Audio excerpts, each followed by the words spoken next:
Ces vidéos, c'est des conseils pour ta préparation mentale, pour préparer tes compétitions. Mais je t'invite vraiment à explorer plus. Il y a des livres, il y a des vidéos, tu peux aller voir des professionnels dans ce domaine qui vont te personnaliser ta préparation mentale. Alors aujourd'hui, on va parler des 24 heures juste avant la compétition. La première chose, je t'encourage à faire des listes. Quand on est stressé, on oublie des choses. Donc pour se rassurer, c'est toujours bien de faire des listes. Des listes des choses que tu dois emmener pour toi, pour ton cheval, le carnet, toutes ces choses qui peuvent être des sources de stress après. Et puis après, fais des horaires précis. À quelle heure tu dois te lever, à quelle heure tu dois natter ton cheval, à quelle heure tu dois te mettre à cheval, etc. Ce sont des choses qui vont pouvoir te structurer et te rassurer. Après, on prévoit toujours un peu plus de temps s'il y a quelque chose qui se passe, quelque chose d'imprévu. Mais au moins, si tu as structuré ça, ça va te rassurer. Ensuite, quand tu es sur le terrain de compétition, de concours, il faut que tu saches si tu es quelqu'un qui aime être seul ou qui aime être entouré. Et il n'y a pas de juste ou de faux. C'est vraiment chacun par rapport à sa personnalité et ses envies. Il y a des cavaliers qui adorent être isolés, qui vont aller dans leur camion, regarder une série, ou d'autres qui veulent discuter avec les copains, boire un soda et hop, sauter sur leur cheval et aller faire leurs 5 étoiles. Chacun fait comme il veut. L'important, c'est que tu communiques ça à ton entourage, et si possible les jours avant, comme ça les gens le savent.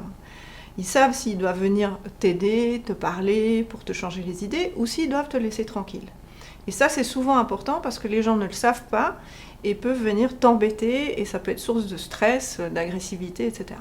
Donc ça, c'est important de préparer ça. Ensuite, sur quoi focaliser pendant ta journée ?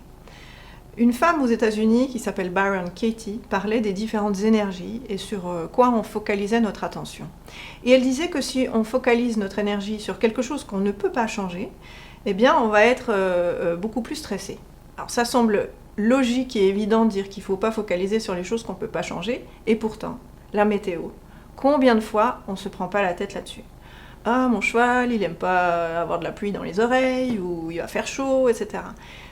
Plus tu t'énerves là-dessus, plus tu perds en énergie et plus ton stress y monte. Donc ne focalise pas là-dessus. Tu t'organises simplement en sachant qu'il va faire chaud, qu'il va faire moche, etc. Et puis après, on n'en parle plus. Ensuite, il y a les choses que les autres peuvent changer, mais toujours pas toi. Ça peut être les juges que tu vas avoir pendant ta reprise de dressage, ça peut être l'auxerre bleu que mon cheval déteste, où il y a trop de fleurs, il y a trop de musique, etc. Oh, regarde celle-là, elle est super bonne, elle va gagner l'épreuve. Toutes ces choses-là, sur lesquelles tu te focalises, sont de nouveau des sources de stress et tu vas perdre en énergie parce que tu te prends la tête là-dessus. La seule chose sur laquelle tu peux te focaliser, c'est toi-même. Les choses sur lesquelles tu as une influence. Et ça, c'est simplement, qu'est-ce que je vais pouvoir faire sur mon cheval ? Je vais garder mon calme, je vais le garder devant mes jambes, ou je vais penser à le rééquilibrer, etc. Et tu penses que à ça. Et puisque c'est des choses sur lesquelles tu as une influence, eh bien, tu vas être beaucoup plus serein. Ensuite, la dernière chose qui est importante pour ton cerveau en compétition, c'est qu'il a besoin d'énergie. Donc, il faut que tu manges. Et souvent, les cavaliers me disent « j'ai pas faim, mais j'arrive à m'en sortir quand même ». Peut-être que ton corps s'en sort pas mal, mais ton cerveau, il aime pas ça du tout. Dis-toi bien qu'il fait 3% de ton poids de corps, et pourtant il a besoin de plus de 25% de glucose. Il consomme énormément d'énergie.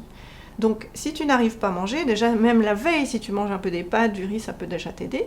Et puis le jour de compétition, prends des choses faciles à manger. Ça peut être une banane, ça peut être des compotes, des pâtes de fruits. Il y a même des choses comme des petites tablettes de dextrose qui sont du sucre très très rapide et que tu peux prendre pour vraiment être alerte.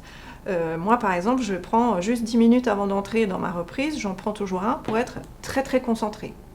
Et pense que ton corps et ton cerveau ont absolument besoin d'énergie pour toute la journée de la compétition.